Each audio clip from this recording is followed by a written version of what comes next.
If you want to make a full-screen web page background that fills a viewer's browser like this, the challenge is to create a graphic that will look good to all your viewers.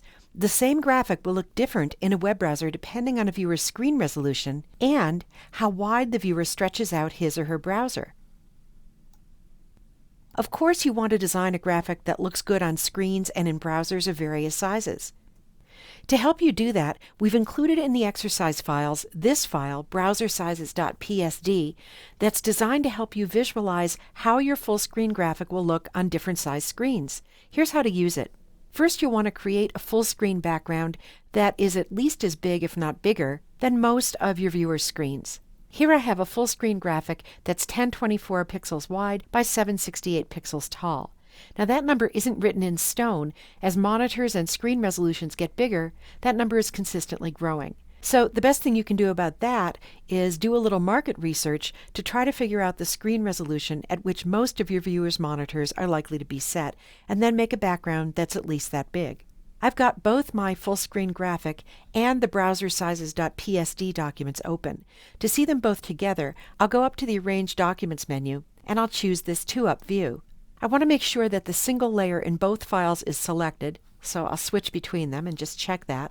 And then I'll select the tab on the browsersizes.psd document, and I'll get my Move tool. I'll click inside of browsersizes.psd and start dragging up into the window of my background graphic. I'm going to hold down the Shift key, and then I'll release my mouse. I'm going to close the browser sizes image. I don't need that anymore. And there is my background graphic with that browser sizes image on top of it on its own layer, this layer called Resolutions. The browser size image contains these lines and numbers.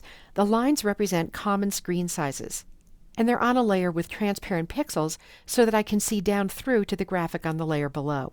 To show you how the file works with this graphic, I'm going to click on the tab for the graphic and drag it out of the application frame so that its document window is floating free. Then I'll go to the bottom right corner, and I'm going to change the size of the document window. I'll drag the window so that it's displaying only 640 by 480 pixels. And now I can see the portion of my full screen graphic that a viewer would see if his screen resolution was set to 640 by 480, and if his browser was open to the full size of his screen.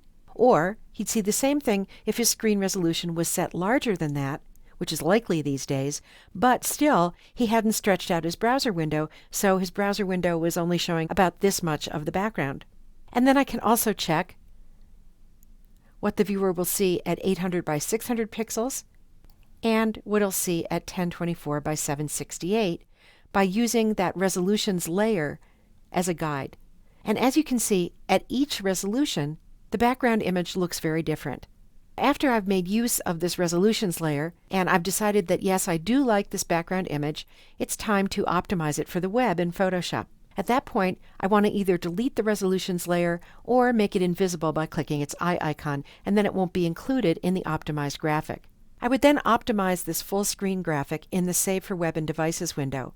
Because it's made up of solid colors, it's probably going to look best and be smallest when optimized as either a GIF or a PNG 8. I'm not going to bother to go through the process of optimizing again because you've seen me do that so many times in this chapter. One more thing to keep in mind is what a viewer will see if his screen size is bigger than the size of the full screen background image. To show you that, I'll move over to my web browser, where I've coded this background image in Dreamweaver using CSS. Now, if a full screen background is coded with HTML, as was the practice in the past, it would repeat itself across and down like any background image, and that could cause some really odd-looking, unexpected repetition on a large screen, and I'm sure you've seen that on some older websites. That's not as big a problem today, because CSS, rather than HTML, is commonly used to code websites, and CSS offers the option to stop a background from repeating. So if that's done properly in a website building program like Dreamweaver, when a viewer's screen size is bigger than the background image, the viewer won't see a repeating large background. Instead, he'll see the background color of the web page like this. And in many cases, that's acceptable. So those are some design considerations to keep in mind when you're creating a background image that's full screen in Photoshop. The best way to create a good-looking full-screen background is to plan ahead. The browser size PSD file in the exercise files and the ideas I've given you in this movie should help you with that.